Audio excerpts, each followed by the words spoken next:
Greetings, my scattered brothers and sisters in the Lord. Trust you know the Lord is with you wherever you find yourself scattered this 4th of July, and that you know that His presence with you is more than enough for whatever you might face today.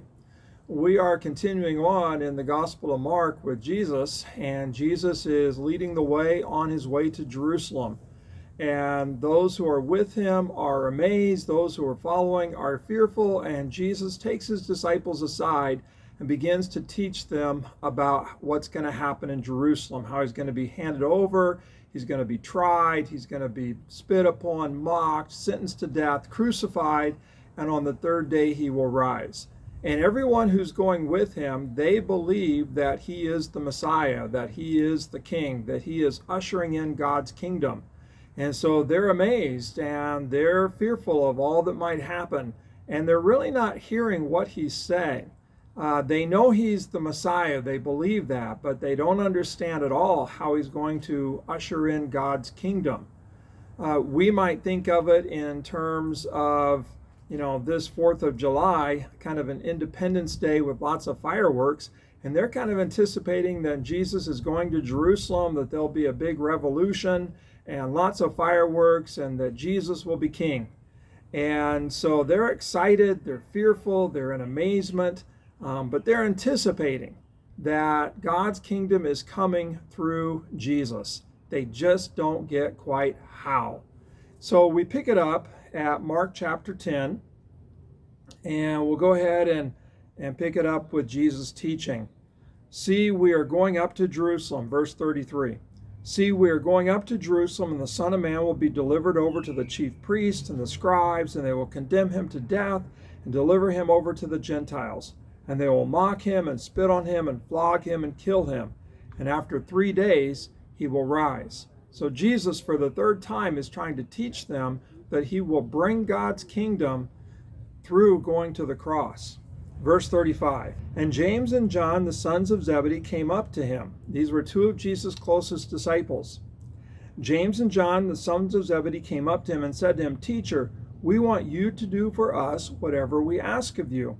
And Jesus said to them, What do you want me to do for you? And they said to Him, Grant us to sit one at Your right hand and one at Your left in Your glory.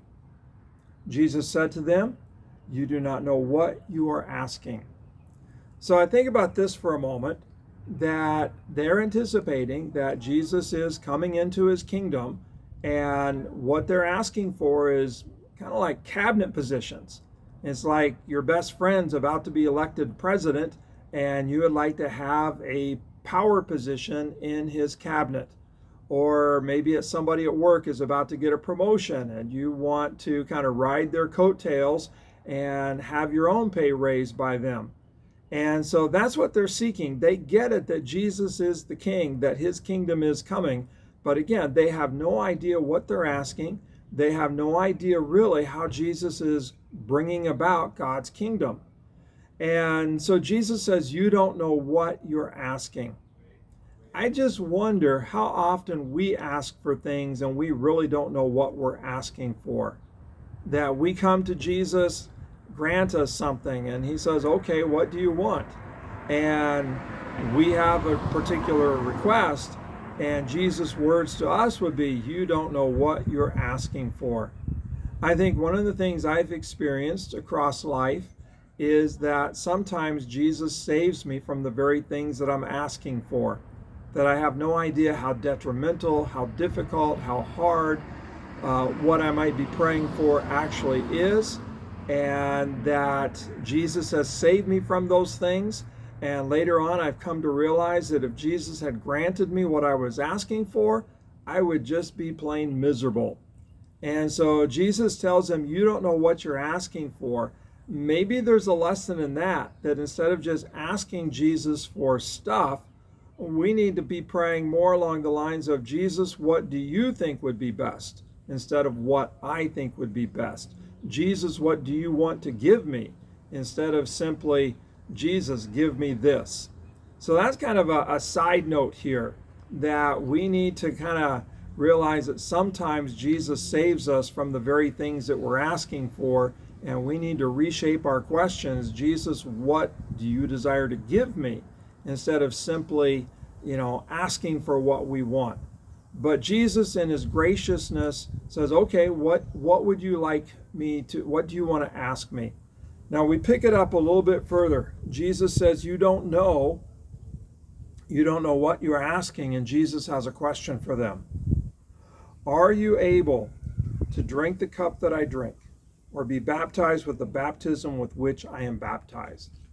I'm about to go to the cross. I'm about to drink the cup of God's wrath that he has for me. I'm about to be baptized, symbolic of death. Are you able to be baptized with me, the same death that I'm about to undergo? And they said to him, we are able. This is where we see that they are clueless. We're able, they say, and Jesus said to them, okay, the cup that I drink you will drink, and with the baptism with which I am baptized, you will be baptized. You will be grown into the place to where you truly follow me to the cross. You don't know what you're asking, but God will bring it about. The Spirit will bring it about, that you will take up your cross and follow me. But then Jesus goes on to say, but to sit at my right hand or at my left is not mine to grant, but it is for those for whom it has been prepared. Jesus doesn't say who that is. It's going to sit at his right and left. Maybe it's going to be some pretty impressive Old Testament characters, or maybe it's going to be people that nobody sees, but God sees. And they are servant of all. They have humbled themselves like Jesus humbles himself, and at the proper time, God will exalt them, and they will be seated at the right and the left of Jesus. We don't know. It's the Father's to grant. But the lesson is the kingdom comes through Jesus going to the cross. And when we acknowledge that Jesus is the King, then we need to follow suit and humble ourselves the way that he humbly went and did the Father's will. Well, wherever you find yourself scattered this Independence Day, my prayer for you, my prayer for me, is that we would recognize that yes, Jesus is the true King, and that his kingdom comes through the cross. And so may we take up our cross and deny ourselves and follow Jesus daily. God bless, happy 4th, and follow Jesus well.